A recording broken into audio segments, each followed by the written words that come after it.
विधवा और तलाकशुदा लड़का। ये कहानी नीलम और विकास की है। नीलम अपनी शादी के 1.5 महीने बाद ही विधवा हो जाती है और उसके जीवन में अचानक ही पतझड़ आ गया था। नीलम को ऐसा लगता था जैसे वह संसार की सबसे बदनसीब औरत है। उसकी आंखों के आगे उसका अंधेरे जैसा भविष्य हमेशा घूमता रहता था। नीलम के घर में सिर्फ उसकी बूढ़ी माँ थी और नीलम के पति के गुजरने के बाद नीलम के पिता भी इस दुख में गुजर जाते हैं। एक बड़ा भाई था, लेकिन वो तो सबसे मुंह मोड़कर अपनी पत्नी को लेकर कहीं और रहने चला जाता है। इसलिए अब नीलम को लगता था कि जिंदगी में कभी भी खुशी उसके दरवाजे पर दस्तक नहीं देगी। इधर विकास की बात करते हैं। विकास की शादी 2 साल तक तो अच्छी चल रही थी, लेकिन फिर उसकी पत्नी का किसी और के साथ चक्कर चलने लगा और वो उस दूसरे आदमी के साथ खुलेआम अय्याशी करने लगी। फिर कुछ ही दिनों में उसने विकास को तलाक देकर दूसरे आदमी से शादी कर ली। विकास अपनी पत्नी से बहुत प्यार करता था, लेकिन तलाक होने के बाद वह अपनी पत्नी के बिना बिल्कुल ही अकेला सा हो गया और अपनी सुनसान वीरान जिंदगी अकेला ही काटने लगा। वह नहीं जानता था कि अब उसका भविष्य कैसा होगा, कभी वह फिर किसी से शादी कर पाएगा या नहीं। तभी एक दिन नीलम और विकास दोनों ही किसी की शादी की सालगिरह में जाते हैं। नीलम की एक सहेली विकास को जानती थी और उसी ने ही उन दोनों को मिलवाया। विकास से मिलकर नीलम को अच्छा नहीं लगा, क्योंकि विकास अपनी पत्नी के बारे में नेगेटिव बातें कर रहा था और यह सुनकर नीलम को विकास पर गुस्सा आ रहा था कि वह औरत के बारे इतना गलत कैसे बोल सकता है। लेकिन बाद में उसकी सहेली मंजू ने बताया कि विकास कितना दुखी लड़का है। वह अच्छे खासे पैसे कमाता है और उसके परिवार वाले भी बिल्कुल सीधे हैं, लेकिन फिर भी उसकी पत्नी ने दूसरे मर्द के चक्कर में इस बेचारे को धोखा दे दिया और अब विकास दिन रात रोता ही रहता है। ये सुनकर नीलम का दिल भर आया। वह मन में सोचने लगी कि एक शरीफ लड़के को मैं बिना मतलब ही बुरा समझ रही थी। तो उसी दिन से नीलम के मन में विकास के लिए एक प्रेम से जाग गया। तभी कुछ ही दिनों बाद नीलम ने अपनी सहेली मंजू से कहा कि मंजू, मैं पता नहीं क्यों विकास को चाहने लगी हूँ और मैं उसे पसंद भी करती हूँ। अगर मंजू तू कुछ उपाय करके मेरी दोस्ती विकास से करवा दे तो शायद मेरी जिंदगी संवर जाएगी। तो मंजू ने कहा कि ठीक है, तू कहती है तो मैं किसी बहाने से विकास को अपने घर बुलाती हूँ। मैं उसे तेरी सारी कहानी पहले ही बता दूंगी, फिर तू भी आ जाना, आगे तुम दोनों की किस्मत। तभी मंजू अपने जन्मदिन का बहाना करके विकास को अपने घर बुलाती है और मंजू विकास को नीलम की बीती हुई सारी बात बताती है और वो उससे ये भी बताती है कि शादी के 1.5 महीने में ही नीलम विधवा हो गई थी। विकास को नीलम का ऐसा हाल देखकर उसे बहुत दुख होता है। तभी विकास नीलम से मिलता है और उसे समझता है वाकई में नीलम एक बहुत दुखी लड़की थी। अब विकास ये तय कर लेता है कि वो नीलम का सहारा बनेगा। नीलम को भी विकास दिल से बहुत ही पसंद था और दोनों ही बाहर भी मिलने लगे ताकि वो एक दूसरे को सही से समझ सके। एक दिन उन दोनों को ही एक दूसरे से बेहद प्यार हो गया और रात रात भर वो दोनों ही फ़ोन पर चैटिंग भी करते हैं और कभी फ़ोन पर बातें भी कर लेते थे। विकास बहुत ही रोमांटिक लड़का था, वह अपनी बातों से नीलम का दिल जीत चुका था। नीलम को भी विकास के मुंह से अपनी तारीफ सुनना बहुत ही अच्छा लगता था। दोनों ही हर रविवार को मिलते थे, पार्क में घूमने जाते थे और कभी कभी रात को होटल में डिनर करने भी चले जाते थे। तभी एक दिन नीलम विकास को अपने साथ अपने घर ले गई और उसे अपनी माँ से मिलवाया। विकास ने जब नीलम की माँ के पाँव छुए तो नीलम की माँ रोने लगी और विकास का हाथ पकड़कर कहने लगी कि बेटा, मेरी बेटी का सहारा जरूर बनना और उसका साथ कभी भी मत छोड़ना, मेरे सिवा इसका कोई भी नहीं। अब मेरा भी कोई पता नहीं कब उस भगवान का बुलावा आ जाए। अगर मैं मर गई तो मेरी जवान लड़की का क्या होगा।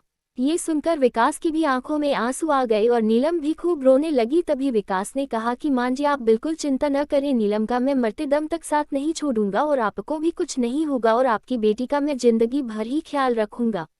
ये सुनकर नीलम की माँ और नीलम को बहुत ही अच्छा लगा और नीलम विकास का हाथ अपने गालों पर लगाकर रोती है। तभी एक दिन दोनों ही पार्क में बैठे थे तो नीलम ने कहा कि विकास, तुम अपने घरवालों से मुझको कब मिलवाओगे। विकास ने बात टाल दी और उससे प्यार भरी बातें करने लगा और कहा, नीलम, मैं तुम्हारे बिल्कुल नज़दीक आना चाहता हूँ, बोलो तुम मुझे अपने करीब कब आने दोगी।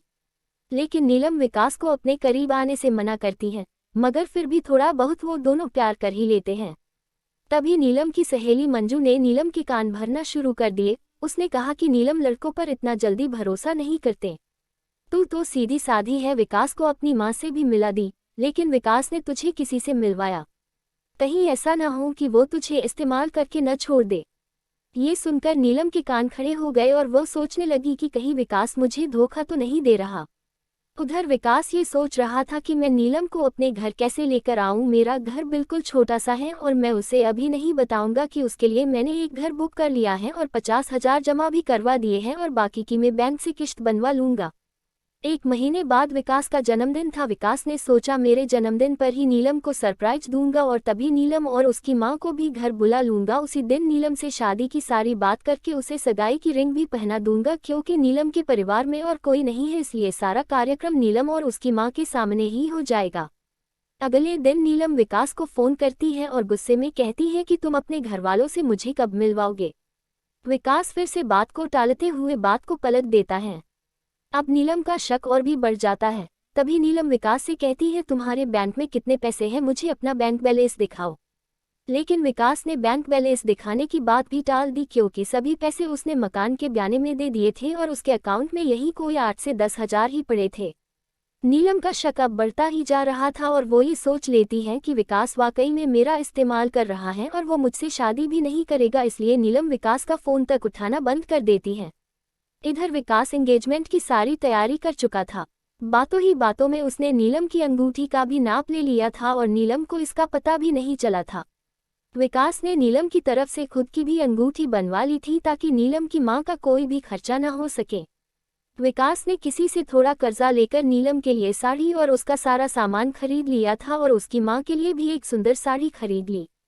अब विकास ने सबको ये कह दिया कि मेरे जन्मदिन वाली रात को मेरी सगाई नीलम से है और उसके घर में भी उसने सबको बता दिया था। सारी तैयारी हो चुकी थी। तभी एक दिन विकास ने नीलम को 3 बार कॉल किया, मगर नीलम ने उसका फ़ोन गुस्से में उठाया और कहा कि क्या बात है, जल्दी कहो। तो विकास ने कहा कल शाम को 5 बजे तुम और तुम्हारी मां को मैं लेने आ रहा हूं। तो नीलम ने कहा कि मुझे कहीं भी नहीं जाना। तो विकास ने कहा कि नीलम कल मेरा जन्मदिन है। विकास ये बताया, लेकिन फिर भी नीलम ने विकास को जन्मदिन की बधाई नहीं दी। भी नीलम ने सोचा कि जन्मदिन में चली जाती हूँ, इससे विकास का पर्दाफाश भी हो जाएगा। अगली शाम नीलम और उसकी मां तैयार हो जाती है और अनिल की गाड़ी में बैठकर उसके साथ चली जाती है। पूरे रास्ते नीलम ने विकास से कोई भी बात नहीं की, उसे तो विकास के रूप में एक धोखेबाज नजर आ रहा था। तभी जैसे ही नीलम विकास के घर की दहलीज पर कदम रखती है, वैसे ही विकास की मां आरती की थाली लेकर आती है और नीलम को टिका लगाकर उसकी आरती उतारती है।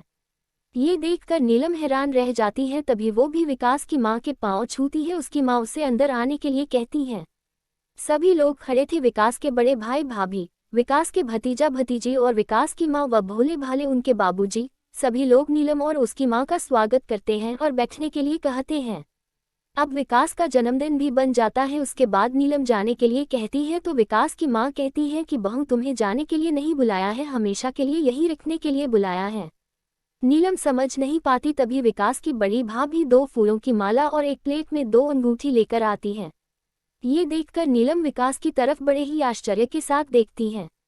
तभी विकास एक अंगूठी नीलम के हाथ में रख देता है और कहता है आज हमारी एंगेजमेंट है नीलम, और इस बात के लिए मैं तुम्हें सरप्राइज करना चाहता था। तुम्हें ये रिश्ता मंजूर है ना? नीलम रोने लग जाती है और मन में ये सोचती है कि मैंने किस लड़के पर शक किया। अनिल ने नए मकान के कागज भी नीलम के हाथ में रख दिए और कहा कि नीलम ये मकान मैंने तुम्हारे लिए लिया है, क्योंकि हमारा ये घर थोड़ा छोटा है ना। इसलिए नीलम की आंखें अब अपने आंसुओं को रोक ही नहीं पा रही थी। तभी नीलम ने मकान के कागज अपनी सास के हाथ में रखते हुए कहा कि मां जी मुझे तो इसी घर में रहना है आपके साथ, मुझे नया मकान नहीं चाहिए। इस बात से घर के सभी लोग खुश हो जाते हैं। तभी विकास कहता है कि नीलम तुम्हारी मां भी हमारे साथ ही रहेगी, भला वो अकेली कैसे रह पाएगी। ऐसा करते हैं, जो मकान मैंने लिया है वो पास में ही है, माँ को तुम वहीं शिफ्ट कर दो ताकि तुम अपनी दोनों माँ को संभाल सको। अब सब कुछ ठीक हो गया था। कहा नीलम एक शक की वजह से सब खत्म करने जा रही थी। ये गलती उसे बहुत महंगी पड़ने वाली थी, मगर नीलम ने विकास के घर जाकर अच्छा ही किया।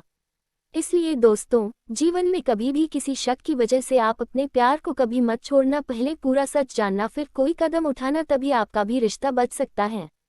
दोस्तों, विधवा और तलाकशुदा लड़का, एक दर्द भरी कहानी। हिंदी कहानी को पढ़ने के लिए धन्यवाद। आपको ये कहानी कैसी लगी नीचे कमेंट करके हमें ज़रूर बताइएगा। अगर आपको ये कहानी पसंद आई हो तो अपने दोस्तों के साथ ज़रूर शेयर करें और ऐसी ही प्यारी कहानियाँ सुनने के लिए हमारे YouTube चैनल से जुड़े।